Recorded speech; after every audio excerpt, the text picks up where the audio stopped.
Salvete Discipoli! Welcome to your first screencast. This is going to be about stories in stage 7, and we're going to review what happened in the initial stories, including in the cartoons that actually sort of preview those initial stories. And that'll just be what this video is. So we're going to practice some verb tenses like the imperfect and the perfect, recognizing them, translating them, and just remembering who are our characters and what's been going on in these stories so far. So in the first picture, nope, gotta point this way. In the first picture up here, we have amicus cum caecilio cenabat, cenam laudavit. So we've got two verbs there. Where do we usually find verbs? At the end of a sentence. So we have cenabat and we have laudavit. So what tense is cenabat? What tense do we usually recognize with a ba? Think to yourself. It's the imperfect, which translates as was or were doing. So in this case, amicus is our singular subject. So the friend was dining cum with caecilius. Notice we've actually got a ablative case word there, which we haven't seen much of or talked about really. And then in the next sentence, cenam laudavit. Now, do we have a nominative case subject like we did above? We don't, but we can assume that amicus is still our subject.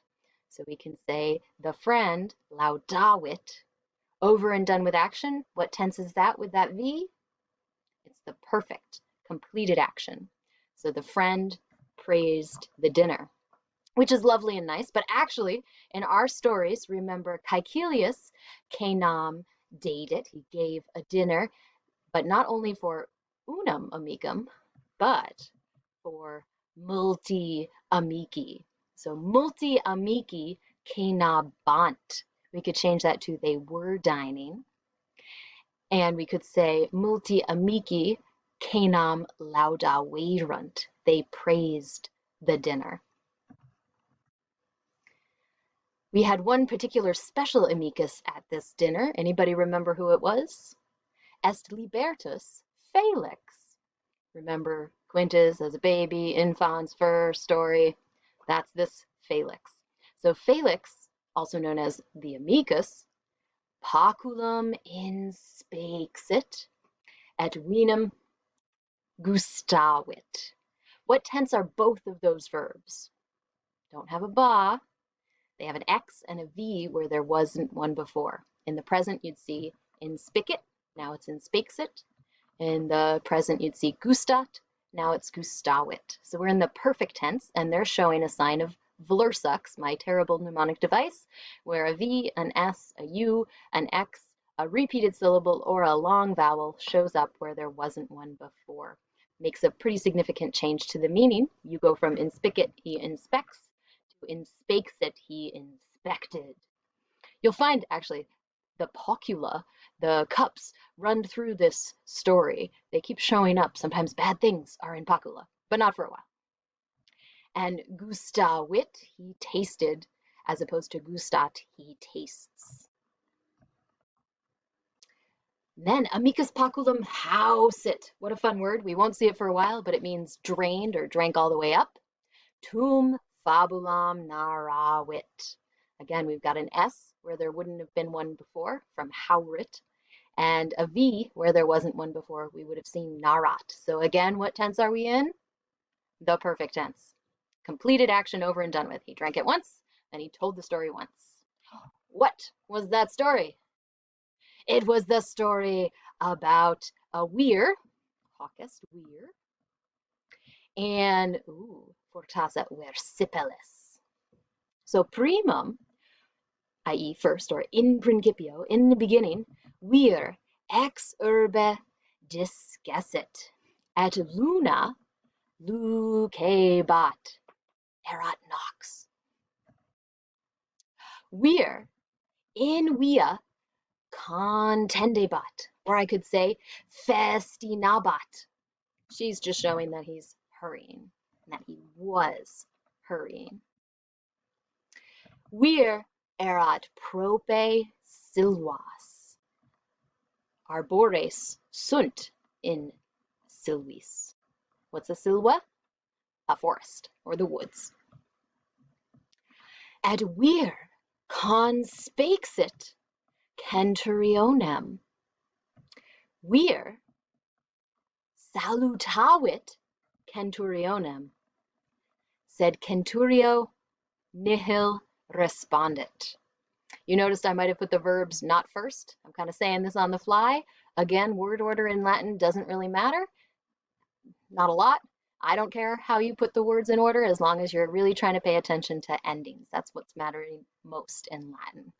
So I could have said, vir centurionem conspexit, vir centurionem salutavit, et centurio nihil respondit.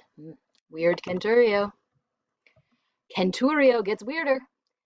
Tunicam de posuit, et centurio evanuit. Ubi est centurio? Subito lupa apparuit, et vir erat per territus. Vir valde timebat. Timet means he is afraid. So what does timebat mean? Vir timebat.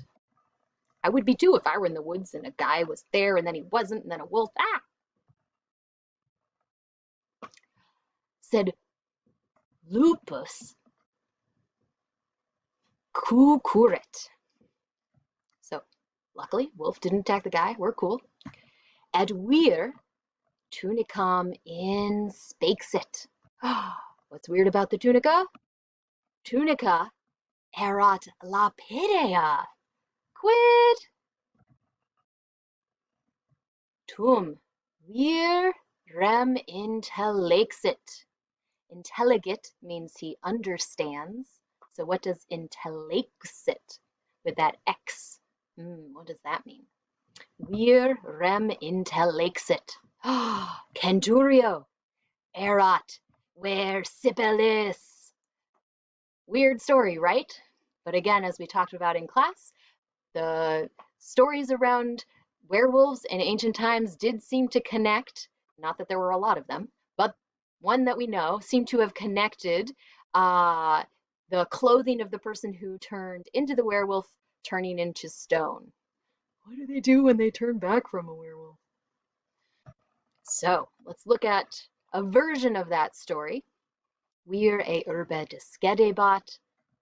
Think to yourself, what tense is that?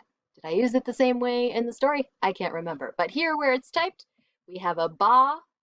That means it's imperfect. Was doing. Discedit is the present tense. Discedebat, that would be imperfect. He was leaving. And discessit, with S's, where there weren't S's before, is the perfect tense. Erat nox, vir per viam festinabat. What tense is it with a ba? Ooh, I think in our story, down in the next line, I used conspexit, or I could have used vidit.